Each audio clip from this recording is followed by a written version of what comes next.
നമ്മളെ ഭയപ്പെടുത്താൻ ഒരുപാട് കാര്യങ്ങൾ ചുറ്റും ഉണ്ടാവും, പറഞ്ഞ് പേടിപ്പിക്കാൻ പലരും ഉണ്ടാവും. നിങ്ങൾ നോക്കിക്കേ, ഞാൻ ഈ നിൽക്കുന്നത് ആനപ്പിണ്ടത്തിൻ്റെ മേലെയാണ്. സഹ്യൻ്റെ പുത്രൻ ഏത് നിമിഷവും ഇതിലെ വരാം. ഓടി രക്ഷപ്പെടാൻ പറ്റുന്ന വഴികളൊന്നുമല്ല, ഓരോ കുന്നിൻ ചെരുവിലൂടെ നടന്ന് കയറിയതാണ്. ഇതിൻ്റെതാ തുഞ്ചത്തെത്താറായി ഞങ്ങൾ. അപ്പോൾ ജീവിതത്തിൽ പ്രതിസന്ധികൾ ഉണ്ടാവും. തോറ്റാൽ, പേടിച്ചാൽ ഒളിച്ചിരിക്കാനേ നേരം ഉണ്ടാവുള്ളൂ. അപ്പം അതുകൊണ്ട് തോൽക്കരുത്, തോൽപ്പിക്കാൻ ആരെയും സമ്മതിക്കരുത്. നമുക്ക് ജയിക്കണ്ടേ, അത് നമ്മുടെ മാത്രം ഉത്തരവാദിത്തമാണ്.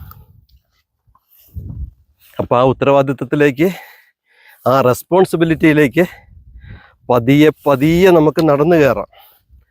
ഒരു നിമിഷം കൊണ്ട് ലോട്ടറി അടിച്ചിട്ടൊന്നും ആരും നന്നാവില്ല. ഗ്രോത്ത് എന്ന് പറയുന്നത് പതിയെ ഉണ്ടാവും, അതിന് കാത്തിരിക്കണം. നോക്കൂ, അത്രമേൽ താഴ്ന്ന ഭാഗത്ത് നിന്ന് ഞങ്ങളിങ്ങനെ മലനിരകൾ കീഴടക്കി ഇങ്ങനെ കയറിക്കൊണ്ടിരിക്കുക. ഇനിയും മുന്നോട്ട് പോകാനുണ്ട്, മുന്നോട്ട് പോവുക തന്നെ ചെയ്യും. അതിനുള്ള ഊർജം നമ്മൾ ആർജിച്ചെടുക്കണം.